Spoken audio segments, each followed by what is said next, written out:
यदि आपको लगता है कि कोई आपके साथ गलत करता है और ज़िंदगी में आराम से रह रहा है, उसे ईश्वर सज़ा नहीं देते, उसके प्रारब्ध उसे काटने नहीं पड़ते, तो आप गलत सोचते हैं। ईश्वर जो न्याय करते हैं उसकी कल्पना भी आप नहीं कर सकते। उसे न्याय का एक उदाहरण मैं आपको सुनाता हूँ, ध्यान से सुनिएगा। हरे कृष्ण दोस्तों। भगवान नारायण, महाविष्णु, भगवान श्री कृष्ण किसी भी नाम से पुकारे, मेरे ठाकुर तो ठाकुर हैं। तो हुआ यूँ, एक दिन भगवान विष्णु बैकुंठ धाम में अपनी पादुकाओं के साथ चले और पादुकाएं जाके अंदर रख दी। भगवान विश्राम करने लगे। इधर पादुकाएं के साथ शंख और चक्र रखे थे। तो शंख और चक्र ने आपस में बात की। पादुकाओं से कहा, तुम तो गलत अंदर आ गई, तुम्हें तो बाहर रहना चाहिए। तुम्हारी जगह तो बाहर है, तुम्हारी जगह अंदर नहीं है। यहाँ तो हम लोग रहते हैं, तुम तो भगवान के चरणों में रहती हो, इसलिए तुम्हें बाहर ही रहना चाहिए। ये बात सुन के पादुकाएं कुछ नहीं बोले, चुपचाप रहे और शंख और चक्र बार बार कुछ ना कुछ सुनाते रहे। ये देखो, हम तो भगवान के हाथ में रहते हैं, भगवान हमसे बेहद प्रेम करते हैं। तुम क्या हो? तुम तो चरणों में रहती हो, तुम्हें तो कहीं भी उतार देते हैं। आज तो किस्मत अच्छी है तुम्हारी, तुम अंदर आ गई। पादुकाएं चुपचाप रहे। भगवान विष्णु जब विश्राम के बाद लौटे, चरण पादुकाएं पहनने लगे तो उनको अनुभूति हुई कि चरण पादुकाएं थोड़ी सी नाराज, दुखी हैं, परेशान हैं। चरण पादुकाएं से पूछे, क्या बात है, क्यों परेशान हो? चरण पादुकाओं ने सारा किस्सा बताया। जब सारा किस्सा बताया, बोले कि ऐसा नहीं है कि मैं तुमसे प्यार नहीं करता, तुम मेरे लिए सबसे ज़रूरी हो, तुम मेरे चरणों में रहती हो, तुम मेरे लिए सबसे आवश्यक हो, सबसे महत्वपूर्ण हो। सारी दुनिया भी नतमस्तक होती है। ठाकुर जी के चरणों में उन पादुकाओं का महत्व भगवान विष्णु ने अपनी पादुकाओं को बताए। पादुकाएं खुश हुई। भगवान विष्णु ने पूछे कि तुमने क्या जवाब दिया?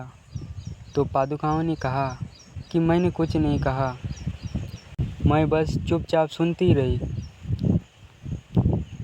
और जो कुछ नहीं कहता ना, जो जवाब नहीं देता, उसका जवाब स्वयं विष्णु देते हैं, स्वयं भगवान देते हैं, स्वयं ठाकुर जी देते हैं। इसलिए ठाकुर जी कहते हैं, तुम्हें कोई कितना भी बुरा कहे, कितना भी गलत कहे, तुम्हारे साथ कितना भी गलत करे, मुझ पर विश्वास रखना, भरोसा रखना। जब तुम जवाब नहीं दोगे तो मैं जवाब दूंगा। तो पादुकाओं ने कोई जवाब नहीं दिया। भगवान विष्णु ने कहा कि कोई बात नहीं, अब जब मैं राम अवतार में धरती पर जाऊंगा तो तुम देखना, यही शंख और चक्र तुम्हें अपने सर पर रखेंगे और ससमान तुम्हारी सेवा करेंगे। जब भगवान विष्णु राम अवतार में धरती पर आए तो भरत सुदर्शन चक्र थे और शत्रुघ्न भगवान के शंख। जब भरत और शत्रुघ्न भगवान को वापस लेने वन में आए थे तो भगवान ने बताया था कि मैंने वचन दिया है, मैं वापस नहीं लौटूंगा। तो दोनों भाइयों ने भगवान के चरण पादुकाएं मांगी थी और अपने सर पर रखकर अयोध्या वापस ले गए थे। जब तक राम जी वापस अयोध्या नहीं लौटे तो उन चरण पादुकाओं को सिंहासन पर रखा गया, उन्हीं से राज्य चलता था। ये महिमा है। ठाकुर जी किसी को नहीं बख्शते, जब न्याय की बात आई तो अपने श्रीअंगों से लगी हर चीज़ को ऐसा जवाब देते हैं कि उसकी कल्पना भी हम नहीं कर सकते। उन्हें हर चीज़ बेहद प्रेम है,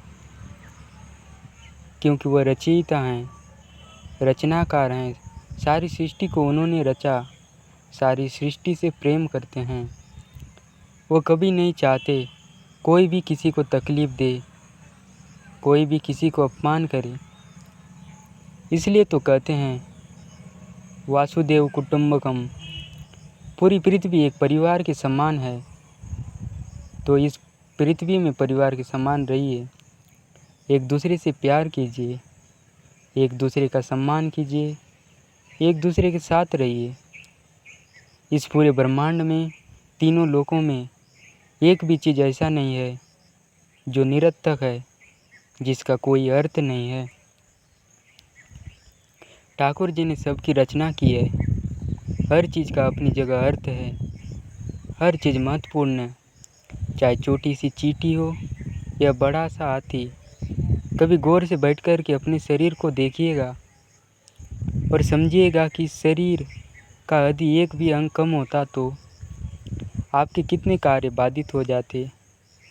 ईश्वर ने हर चीज़ संपूर्ण बनाई है, हर चीज़ परिपूर्ण है। इसलिए हर चीज़ का सम्मान कीजिए, कभी किसी का अपमान मत कीजिए। कुछ भी गलत बोलने से पहले